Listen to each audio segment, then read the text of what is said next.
Morning, everybody. I'm super excited to welcome Doug Brockett. Doug, welcome. Thank you so much. Glad to be here and good to see you again, Sugata. I know we go a long way. I won't even mention how far away we go back. But I think for our audience, I do want to follow our standard format. Even though I can do a deep introduction, I'm going to skip that. I'm going to let you introduce yourself. So sure, my name's Doug Brockett. I have been a longtime technology executive. I started off as an engineer back in the late 1980s, early 1990s, working for some of the internet pioneers like Bolt, Beranek, and Newman, where we did things like pioneer internet data center hosting and building out some of the nation's first backbone infrastructure. Then from there, I went to do a software SaaS company called Continuity, where we pioneered the idea of getting customer support directly on a website. From there, I went to Sequoia Capital, back Nexi Systems, doing my first hardware security gig, building big data center machines that could provide firewalls and VPNs and web filtering, all of a single piece of hardware, data center capacity, sort of scale, gigabits at a time. And then from there, went to a company called SonicWall, where it was my first exposure to a very broad channel-based business, where we built a channel of tens of thousands of resellers and managed service providers who are delivering security services and security hardware out to SMBs and mid-market companies, and particularly distributed enterprises. From there, I took a turn and I did Exablocks, where we built out a content addressable file system where we sold to both the largest of the enterprises like AT&T and also to small to medium businesses, allowing them to buy into a scale-out storage model. That company was acquired by StorageCraft that I ran as president for 4 years, which was eventually acquired by ArcServe. And from there, I've gone on to become a board member and advisor to a number of young tech companies. That's amazing. What a journey. So, Doug, tell me a little bit about, everybody's talking about this AI bubble right now. So, walk us through a little bit what happened during the dot-com space, because at that time, you were building infrastructure and people pouring in money and there as if there was no tomorrow. This is a fascinating set of parallels. On one hand, it's easy to look at the dot-com boom, where we had really specious e-commerce business models, wondering if we wanted to buy every tiny different, vacuum cleaner from one site, a shopping bag from another site, my pet food from a third site, my baby gear from a fourth site. And it was really run over by the idea that aggregators like Amazon and others over time would become the source for us to have a virtual Walmart. And a lot of those business models focused on a very, very narrow relationship with the customer and assumed that a customer would understand that they needed to go to 500 different destinations to buy 500 different types of goods. And the enthusiasm behind that idea, as history shows, quickly sort of outpaced the market realities, which was that customers were ultimately confused by this, not going to do that degree of shopping from all these different vendors, much preferred aggregation. And I think the result was what we see. But I think a stronger parallel to what we see happening in AI was what was happening on the infrastructure side.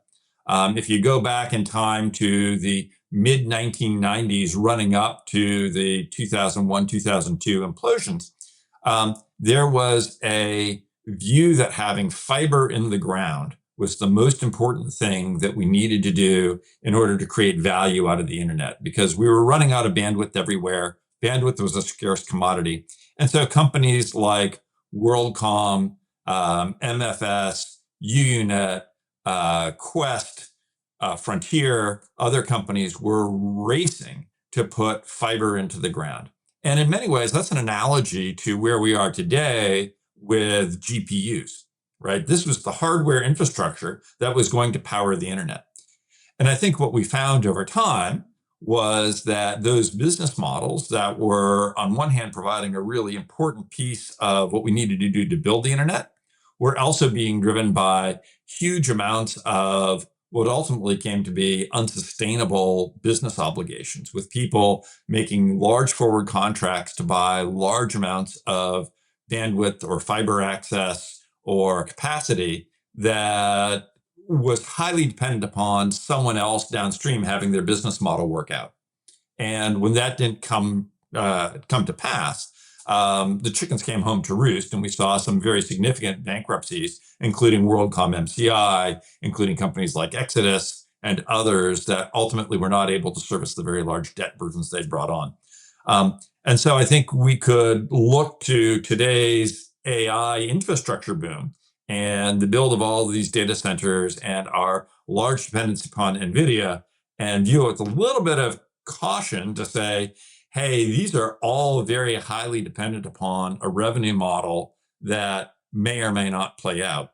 And if it doesn't play out, what are all the upstream effects of all of this stuff? And I think it doesn't take a rocket scientist to see that there are some real and significant risks here.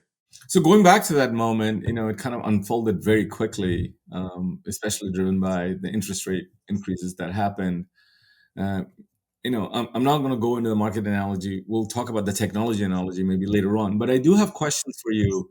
Despite the fallout, there are several new sectors emerged, right? Very rapidly, driven by that infrastructure spend. I mean, cybersecurity, the whole network that has storage or other forms of Yeah. storage, and then application infrastructure that evolved, riding on top of that.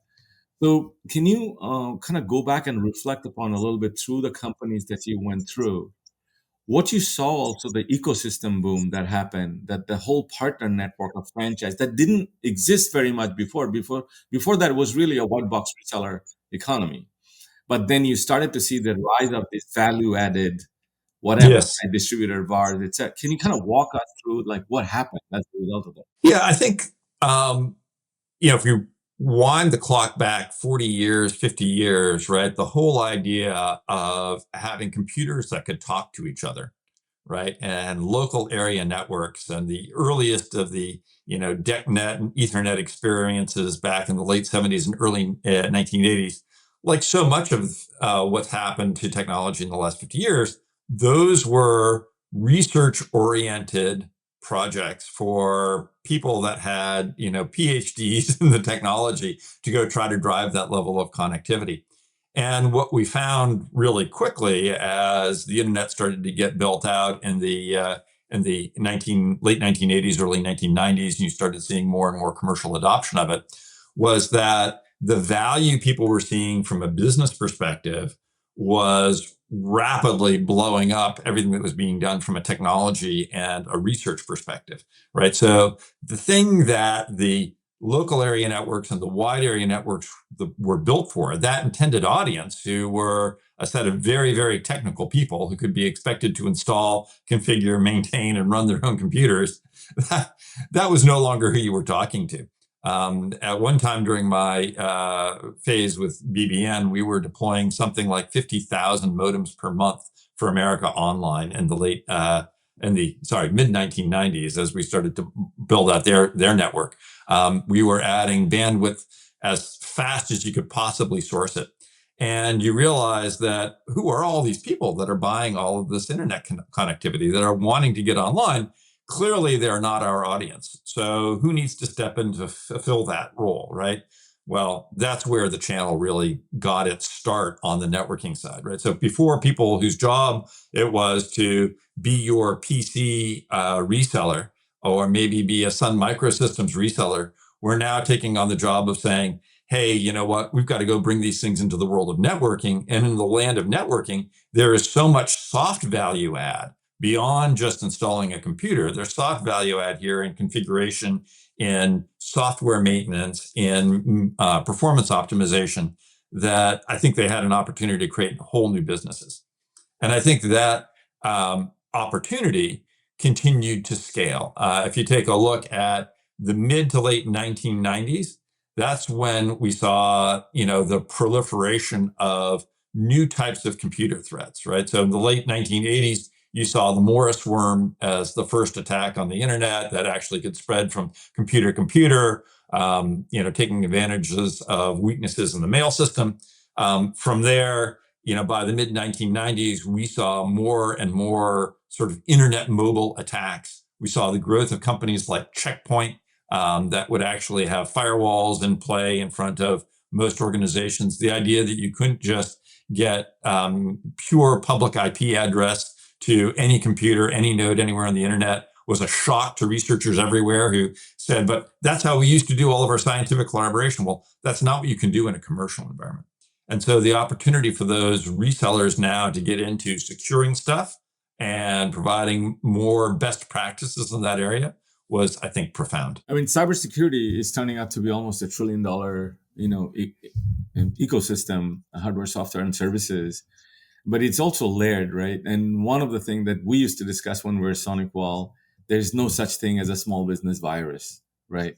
Because the attack vectors that and now the states are involved. From a transition perspective, when you look at the last 10 or 15 years, were there pivot points where the tech stack in cybersecurity fundamentally changed, or has it been an incremental progress? Well, I think that the types of things that we thought we needed to protect against has changed pretty significantly.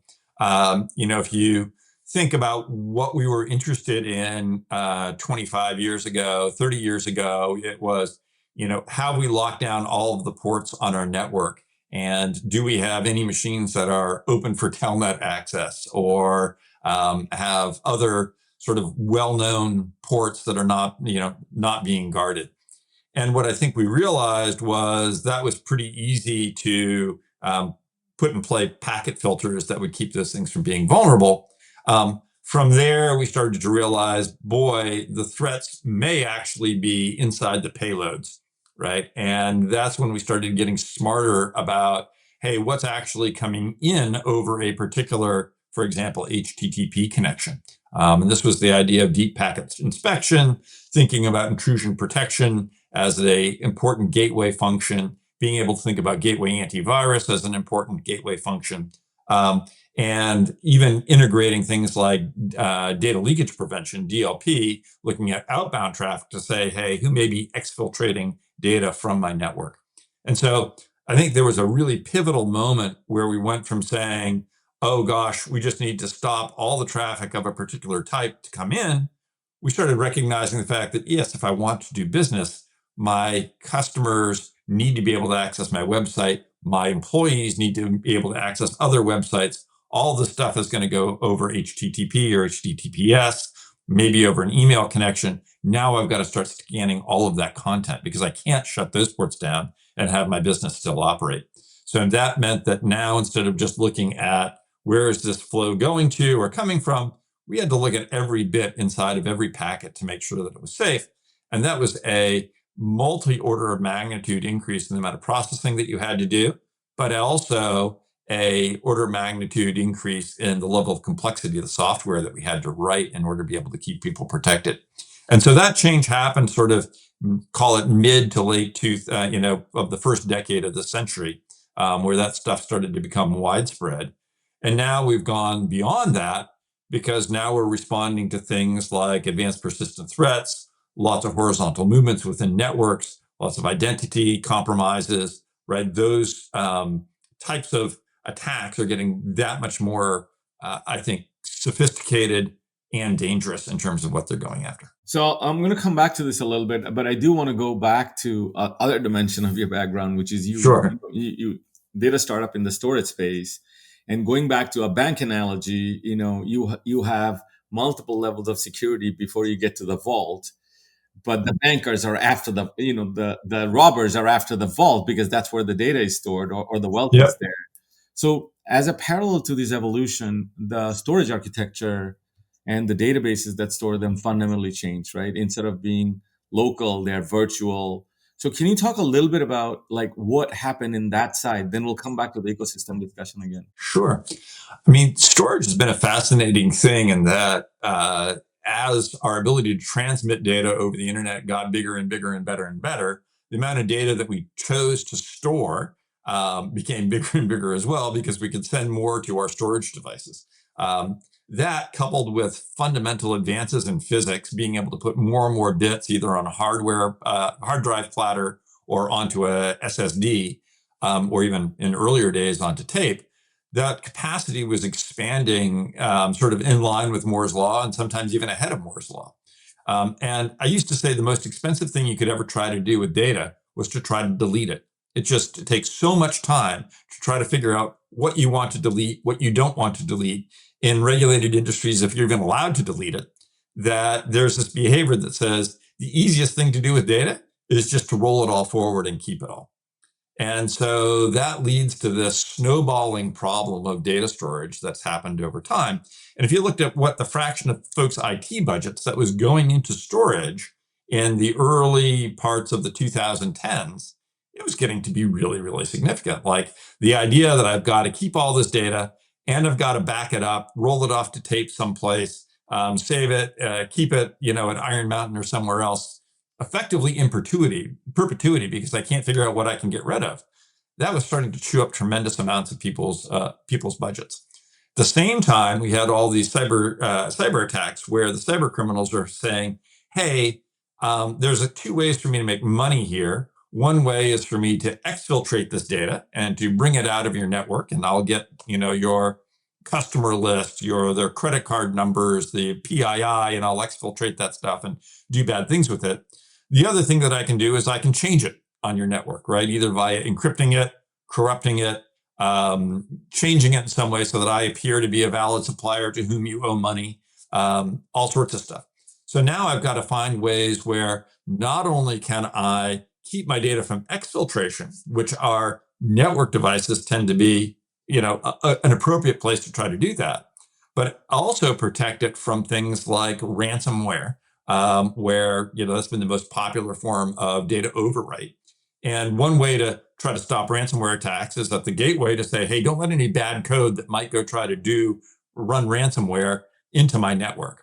But the other component of that is how at the storage system level do you protect data by saying, okay, this data is effectively immutable, unchangeable. Once it's written, you cannot change that data. And if anyone tries, I need to be able to rewind and go back in time so that I can see what's happened. And so a number of technologies were introduced in that era that allowed us to do that sort of continuous snapshot of our data and protect ourselves against ransomware. And I think the other component that was happening at the same time was this bandwidth and storage had been evolving sort of hand in hand. Now, all of a sudden, it became possible to move our storage off into public data centers and allow services like Amazon S3 and others to provide us essentially limitless storage, limitless at a cost, mind you, and limitless at some level of bandwidth requirement. But at least you got out of the business of having to have spinning rust, consuming air conditioning space and power in your data center. So on the back of that sort of architectural change, and data becomes a teenager, leaves the house, goes into the cloud. What happened to the hardware part of the business? Because 20 years ago, when you thought about security, 80% was hardware, 20% was services, right? Today, everything is in subscription. Even the hardware vendors, Palo Alto, Zscaler, everybody else, they are all speaking in terms of ARR. So what, from an architectural perspective, did hardware lose its sort of strength and presence and importance, and it's all in the cloud, or where is it today? Well, we talk about software defined, right? And we talk about software defined networking, software defined storage. And I think one of the things that was I'll say, illness of the storage industry was a desire on the part of the manufacturers and OEMs in that space to view their way of capturing value as being a proprietary hardware model in which they monetize their relationship with their customer by saying, essentially, every hard drive you want to add or every SSD you want to have is a dongle that enables some increased capacity on my storage system. And so a commodity SSD, which might be the same hardware that went into the SSD that was going into the storage array, might carry a price tag that was 6 times the cost, because they said this is the way of effectively getting the software license that allows you to expand your storage into the storage array. And I think what the cloud folks were able to say was, hey, listen, we have a different way of monetizing. We're going to be explicitly about volume, explicitly about the number of read and write transactions that you want to do. But we're not going to try to key this to some proprietary piece of hardware. And in doing so, I think they broke the mindset that said that high performance storage needs to be tied to proprietary hardware, and instead said, hey, you know what? We can do these with large, what are called JBODs, just a bunch of disks, and commodity servers. And so, if you look at somebody like Backblaze, right, and we all know Gleb Budman, who's built a fantastic business based upon what is essentially a open sourced hardware storage pod built out of commodity units. It's just a bunch of JBODs, and very, very clever software. And his monetization model is the same as Amazon's. It's the same as others in the industry, GCP and others, which just says, yeah, it's a per transaction and a per dollar and it's a per volume basis. And I think that's taking it in the right direction to say, listen, let's commoditize the hardware here. Let's pay for what it's worth. Let's recognize the value here in the software stack. So let's come back to the ecosystem side now, and we'll Yep. talk about two groups: distributors and Yep. sort of resellers as far as MSSPs. Yep. So is it because the business model on the brand or vendor side evolved into selling a thing to selling a service, right? Is that why that drove the channel through transformation, or is it what is happening on the delivery side, go to market side of things? And the partners that you and I, we were doing road shows for 20 years ago, lunch and learns, and drive them in to sell a thing. What is happening on the partner recruit, partner enable, partner sort of scaling up? How do you go to market if you're a security company selling services today? Well, I think I touched on this earlier, right? A internet and a technology stack that was built for researchers and scientists, making a transition into being a infrastructure that's built for business people. Um, that's still not a complete transition, right? There's technology underneath it, and there's technology and there's complexity. And unfortunately, despite all of the, I think, ISV's best efforts to make these things as simple as possible, and I think we've made great progress, by the way, in that area, we're also always pushing the edge of wanting to have new things, to do new stuff. And those often come to market in forms that are not necessarily easy for people to use, understand, or maintain. And what you find is that there are fewer and fewer business end users that need a channel partner's help to set up and configure their laptop in comparison to how things were 20 years ago, right? But what there are increasing sets of applications for the same business users where they do need help because the technology hasn't evolved that far yet. And we continue to see that in things like network security. We continue to see things like that with respect to compliance requirements and compliance software, with respect to these new AI technologies, with respect to even ongoing issues with 24/7 redundant infrastructure. Those are all places where our channel partners have a big play. Why? Because they're complex, they require ongoing service and maintenance, and they are critical to the business function. And so I feel like what we've seen is this evolution of our of channel partners from a world in which it was install, break, fix into, hey, my business relies on stuff, some of which is quite complex. I need to keep it up 24/7. I don't have the staff, sophistication, or capabilities in house, personnel in house to do this. Please help me do that. But by the way, you are not my install and repair guy. You are my business partner in terms of keeping my business running 24/7.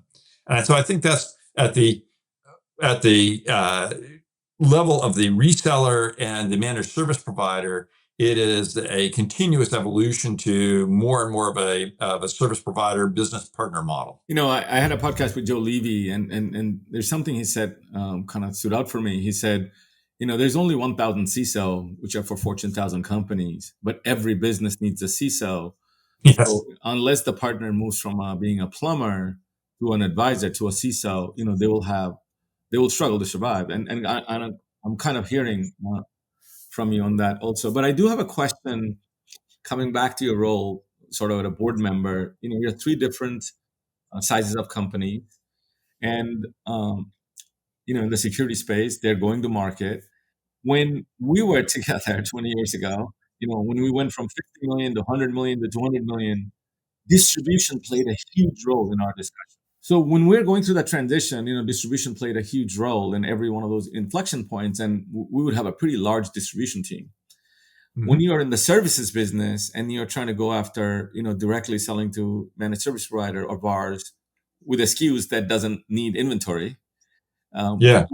how does distribution play a role in cybersecurity space, and how are you thinking at a board level as these companies are putting growth plans together in front of you? Distribution, I think you correctly point out, has had to evolve pretty strongly as it's gone from a warehouse oriented business to a new model that's driven by software and driven by subscriptions.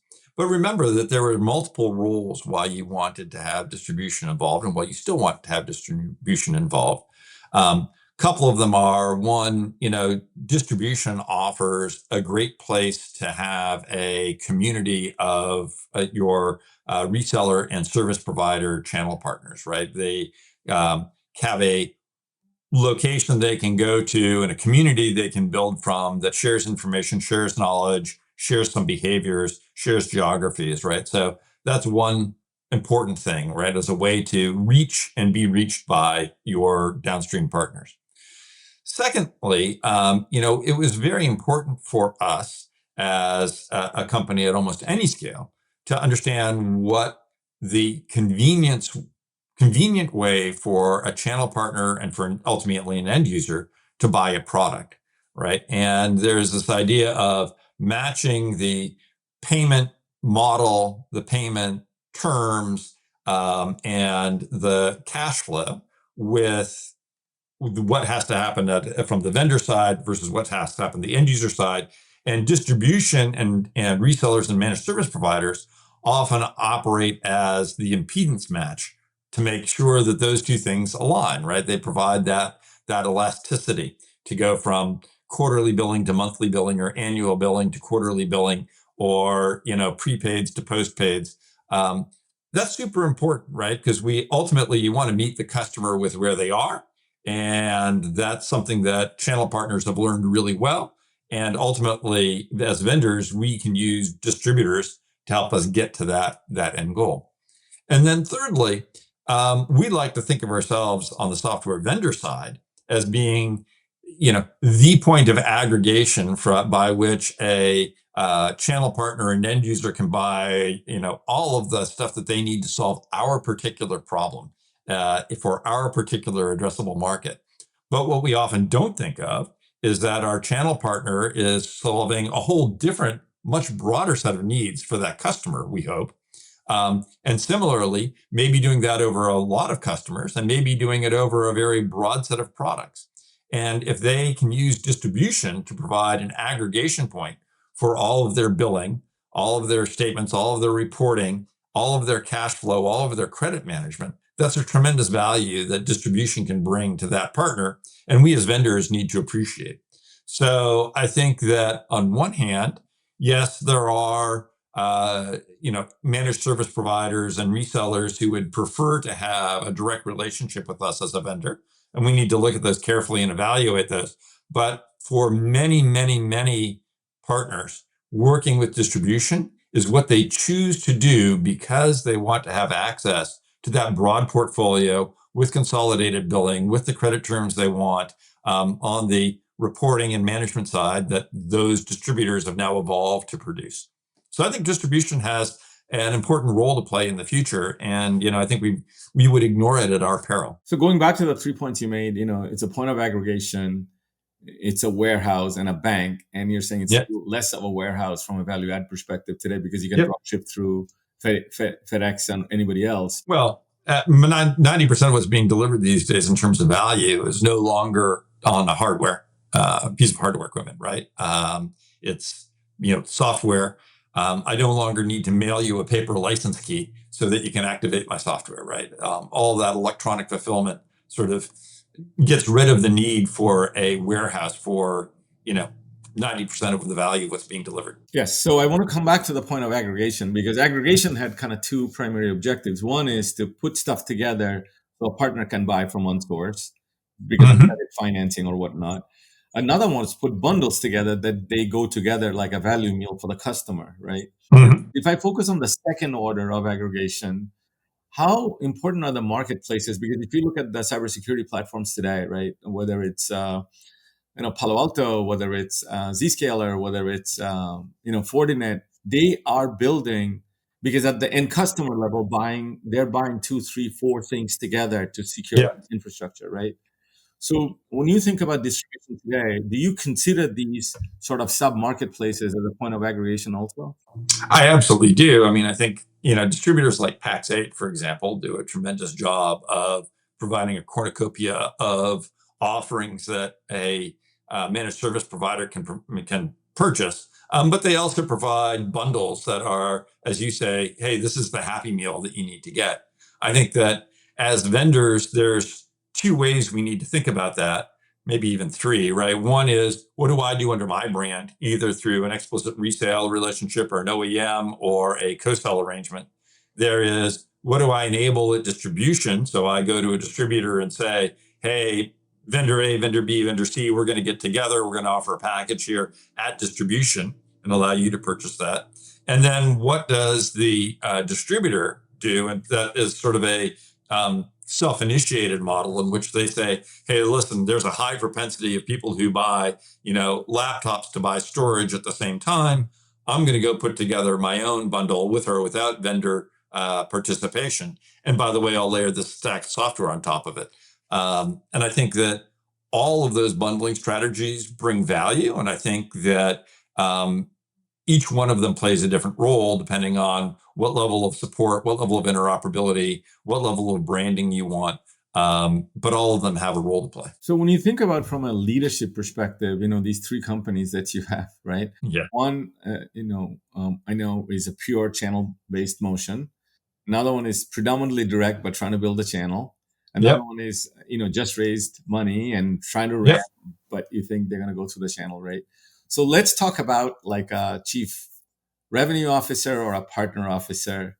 Yeah. Walk us through like what attributes you think, as these CEOs, trying to hire as a board member, you're guiding them on that they should be looking for with the current go-to-market fabric that you just described. Yeah, obviously with channel centricity, there's a need for somebody who is a really good listener, somebody who can keep in mind the duality of, hey, this is my value proposition to an end user about how an end user is going to use my product and see a business improvement as a result.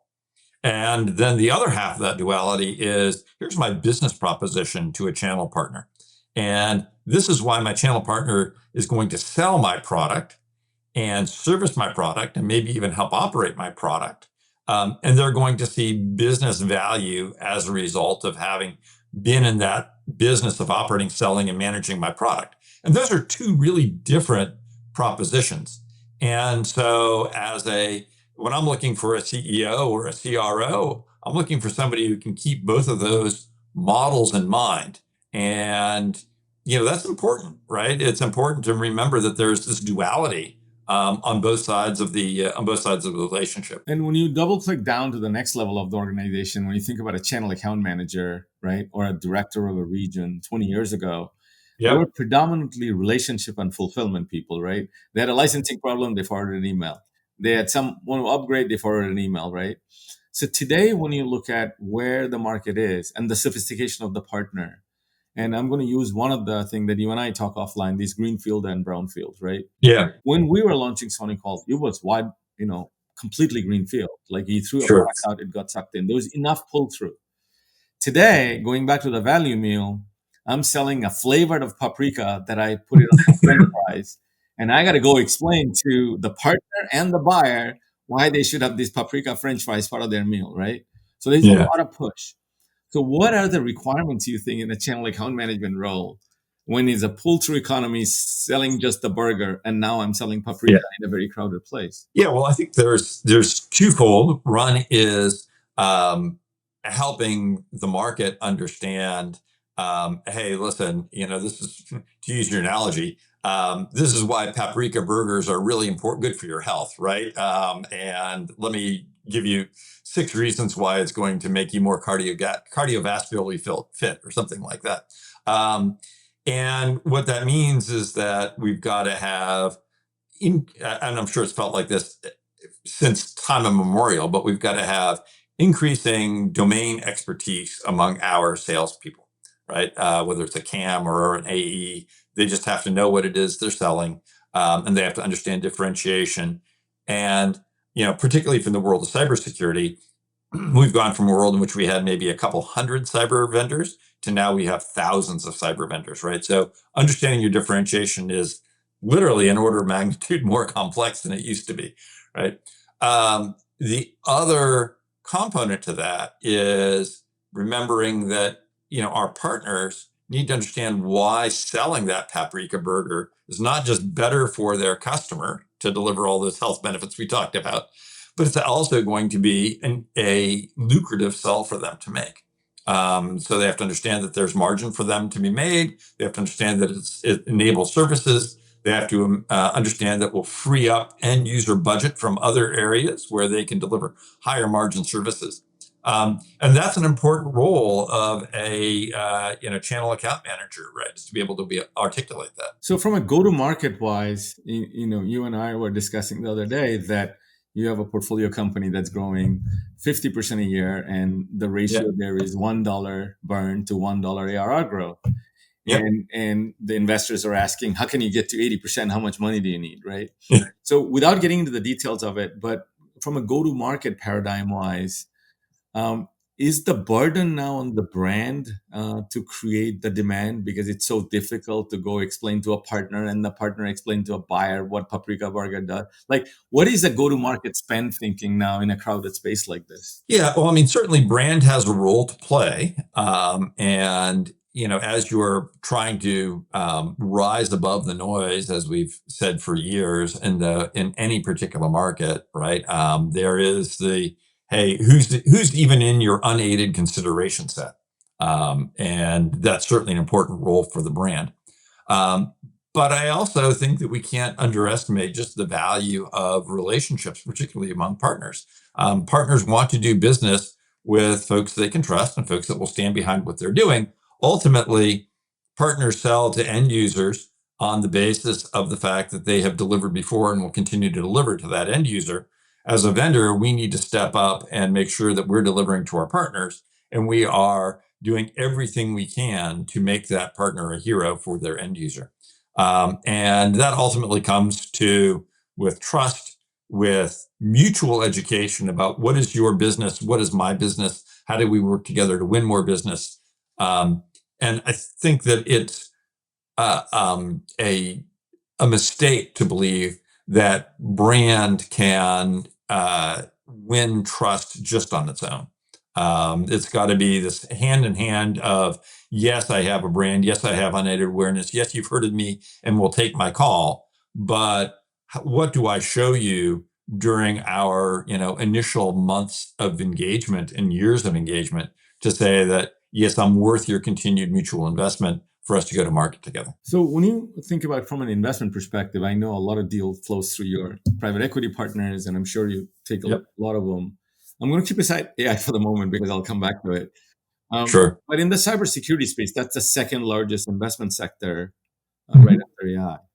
Why aren't people talking about a bubble in that space? They're talking about a bubble in the AI space, but they're not talking about a bubble in the cybersecurity space. Well, I think that one of the things that cybersecurity has for it is that has a now 25 to 30-year track record of being up and to the right, in terms of market size, in terms of revenues, and in terms of sort of evolution and maturity of the companies. We've seen those companies just get, the successful ones just get bigger and bigger and more successful.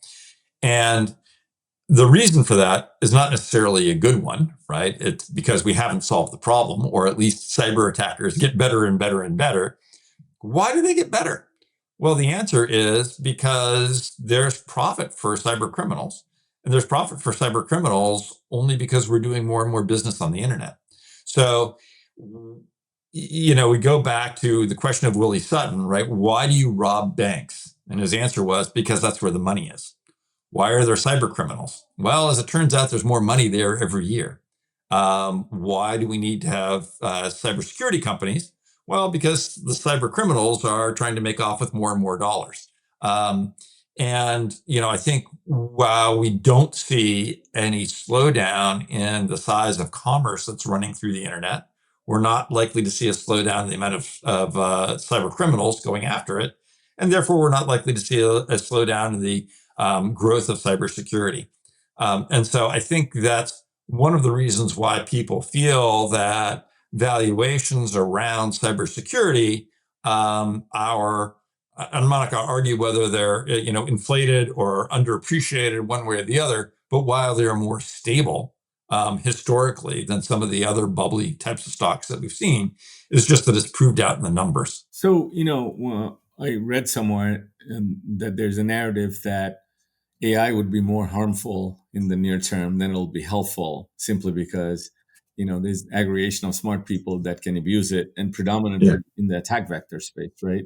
So what's the narrative from a cybersecurity perspective? What are you hearing? What sort of investment trends are you seeing that are powered by AI or against AI to manage those threats? Yeah, well, I think there's two parts of it. One is, yes, there's no doubt that, we used to talk about script kiddies that could, take pre-built pieces of malware, try to run them against targets. Having AI coded attacks that can be permutated very quickly by an AI and, try to use those in many different ways that are harder and harder to detect against just because there's a proliferation of them because we've got AIs building them. That is not good, right? From a perspective of wanting a safe network environment. On the flip side, from a cybersecurity perspective, as the guys playing defense against these guys, one of the biggest problems that we have in the world of cybersecurity is sensor fusion, right? Being able to look at multiple things that are happening across a network, aggregating those into a data pool, being able to look at doing event correlation, and being able to figure out, okay, is this really a bad thing? Is this not a bad thing? It's been a challenge for people both because there's no really good common format for data exchange between tools. When companies acquire and build up portfolios, often those tools that they've bought don't share a common data lake or they don't exchange data very well. And then even once you have all the common data, how do you train an AI to recognize this stuff? You're either alerting on every bad thing that happens in every individual module and you're causing alert fatigue, or you're trying to do some level of filtering that may in fact have too many false negatives. And one of the things that one of my companies is very, very focused on is AI integration of data across data pools to drive down false positives while also having really high detect and prevent rates. And that's really what Cynet is all about. I mean, they're doing a fantastic job. You can look at, the MITRE attack reports recently, and they're just sky high. And this being driven by this use of AI on the back end to try to do this sensor fusion problem and try to do this, false positive avoidance. So when you look at 2026, 2027, maybe even 2028, right? I don't know how far your crystal ball glows, but can you give us a sense where you think from a market direction wise, as a space, cybersecurity, and maybe as an adjacent space or a big driver, AI, you think is going to? Well, I mean, we have a lot of conversations about at the companies that I'm working on about data leakage in a Gen AI world, right? And there is lots and lots of concern about what can be harvested by my employees' use of AI, how much data is either explicitly or implicitly leaking into these AI models.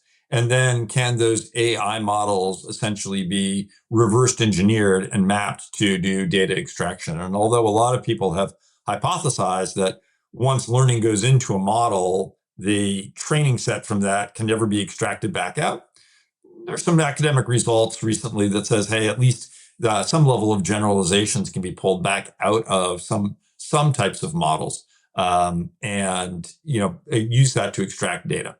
So I think people are getting more concerned and more savvy about, hey, does my internal use of AI cause an implicit data leak, and that I might wish hadn't happened? The flip side about this, of course, is we just talked about, hey, the AI generation of script kiddies. That's a problem. But then the other conversation is, hey, what about my data that I have intentionally let onto the internet can be correlated or collated by an AI to actually reveal something about my company that I would rather not have revealed. For example, across n different filings slash public disclosures slash price lists that I may have made available at distribution slash contracts that ended up on the internet. How much of that could potentially cause a damaging data leak that might expose me to some level of vulnerability, perhaps by exposing personal contact information for some of my employees that then allow us to be phished more easily, for example. So when you go back where we kind of started the conversation on with the dot-com bubble, and you said, today there's a lot of eerie similarities. When you look at the three companies, they're at different sizes, parts of the IT sectors. How are you advising them kind of looking forward to next year and the year after? If there is a bubble, if it bursts, Yeah. how do you manage? If there is a bubble that deflates slowly, how do you manage? And if there is Yeah. like how do you guide these CEOs, because there are different levels of revenue growth and burn rate and etc. Yeah. So, listen, I think that the most important thing that I tell any CEO in a bubble situation or a non-bubble situation is make sure that we're delivering value to a customer that a customer is willing to pay for and is willing to pay us a profitable rate for, and that customer is willing to come back and buy more from us. And if we can do that, and we can figure out how to attract new customers at a rate where we can recoup our investment within, say, 2 to 3 years, we don't have anything to worry about, right? Customers are buying, you're delivering value, they're coming back to you, and you can attract more of them economically. That sort of insulates you from a lot of the bubble dynamics. Warning signs are when it costs more for us to attract a customer than we can possibly make back in the foreseeable customer lifetime. When it costs more for us to deliver the services to the customer than we possibly can recoup in terms of our revenues, because maybe we're using a bazillion tokens to go solve this problem, or it requires huge amounts of hyperscaler infrastructure to service that customer. Or if we have a churn rate where our customers are just coming back to us and saying, you know what, thank you very much. I think I can find a better capability elsewhere. And so I think if you're avoiding those problems and you're sticking on the principles that I just laid out, you're probably pretty well insulated from bubble dynamics. So going into 2026, and Yeah. maybe even thinking about 2027, what is your overall take on the economy? I remain cautiously optimistic. I think that we've talked a lot about AI bubbles, and I think there could be repercussions to that down the stream. And we'll have to be very watchful for that. I think for me, if that is a problem, can that contagion be contained in a particular area, or does it have a really big blast radius? I'm not convinced the blast radius of that is huge. I think it will be important to the stock market if that happens. But from a fundamental day-to-day business perspective, I think most businesses' revenues stay pretty well intact. And why do I say that? I say that because there are not a lot of companies that have articulated that they're highly dependent upon AI for revenue generation at this point. And so if it's only an expense line and it ends up having a crisis, okay, well, maybe we save some money. If we were dependent upon it to generate a ton of revenue for our business models, then I'd be a little more concerned. But overall, I'm cautiously optimistic. I think from a macroeconomics perspective, I'd like to see us get past this current government shutdown. I'd like to see us do a little bit more to manage our federal deficit. I think is going to be super important. I think we've got to get medical costs under control. here in the country and figure out a solution to that. I think those are systemic issues that are, I think, no worse in 2026 than they are in 2025. But I do think that, over a 10-year cycle, I think we've got to address this. Well, with that note, Doug, we are going to wrap this up today, but I got to have you back in the middle of the year next year to see how your forecast turned out. You have been Sounds always good. very, very accurate. But again, thank you for being here. It's been a pleasure. Thank you. Sounds awesome. Thanks so much, man.